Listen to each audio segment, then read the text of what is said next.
I love God, but He loved me first, and He loves me even when even though I'm undeserving of it. So He's my rock, and He's always there when nobody else is. Jesus has taken away the fear of the unknown. Well, it makes the fear of the unknown easier to deal with, because I know that either way I'm going to end up in good hands. Well, Jesus has impacted my life and really shown me that there's no shortness to His grace and His power. It's not necessarily a matter of how He's impacted my life. Jesus is my life, He's the bread of life and He gives me life. Jesus has impacted my life by just understanding that the situations that I go through don't change, but how I go through them really changes. Jesus Christ has impacted my life by being my Lord and Savior and guiding me through steps in my life. Jesus has impacted my life by being there from the very beginning. I was very young when I first accepted Him into my heart, and He's just been there as a rock through everything. Just recently, during summer camp last year, Jesus spoke through me directly.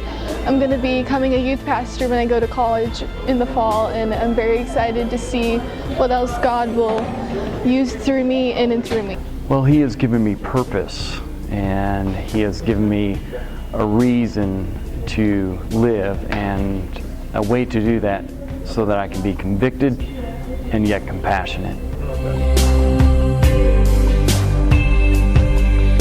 Well, by being convicted and carrying on His purpose, by being compassionate, I will be able to affect change in the world and help people to grow to love Him and to grow in a way that will be good for humanity. I think Jesus will impact my future by showing me how to live my life as He wants it to be. In the future, I believe He'll continue to challenge me by thinking less of myself, more of others, and focusing on Him. He died on the cross to save me from my sins, and for that I'm very thankful. And so, I can live my life and go on in the future knowing that I have victory, and because I don't have to fight that battle because He already won it.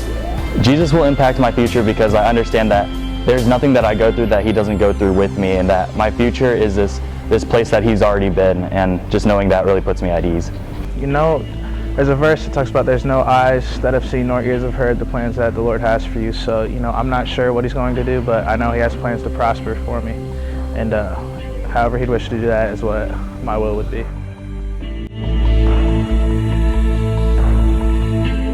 Isaiah 40:31, those who trust in the Lord shall renew their strength. They will mount up on wings like eagles. They shall run and not grow weary. They will walk and not faint. My favorite Bible verse is Ephesians 2:10.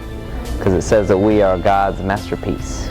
My favorite Bible verse is Genesis 1:27 because it talks about how we were made in the image of God.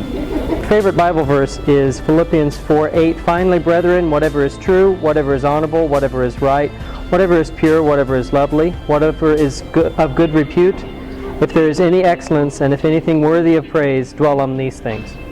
My favorite Bible verse comes from Psalm 46:1, which says, God is our strength and refuge and ever-present help in trouble. Be still and know that I am God. Romans 8:14. Habakkuk 1:5. My favorite Bible verse is 1 Corinthians 16:14b. It's very simple, and I think it wraps up everything. Do everything in love. My favorite Bible verse is Proverbs 3:5-6. Jeremiah 29:11. For I know the plans I have for you, declares the Lord, plans to prosper you and not to harm you, plans to give you hope in the future. It's John 8:31 and 32. If you hold to my teachings, then you are really my disciples. Then you will know the truth, and the truth will set you free.